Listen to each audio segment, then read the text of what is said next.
Welcome to Luca and Miguel. Enjoy the video. Start by powering the headphones off and removing the 3.5 mm cable. This prevents accidental damage. Next, fold the ear cups flat so you can access the pad seam easily. You should hook your thumb under the pad edge and peel it back slowly, keeping steady pressure so the foam doesn't rip. Once done, set the removed pads aside in a clean spot. They can be references for orientation.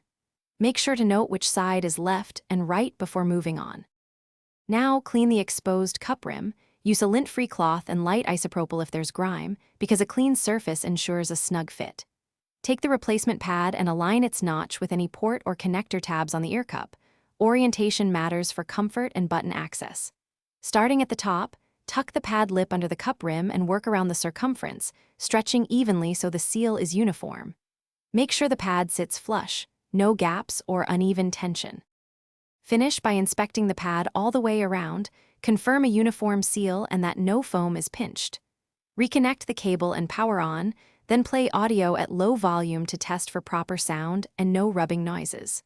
Once satisfied, wear them normally to check comfort and clamp. Adjust if needed. If you hear distortion or feel gaps, peel back a small section, realign the lip, and reseat it. The fix is usually repositioning rather than replacing the Thanks for watching and please subscribe. It's the best investment you'll ever make.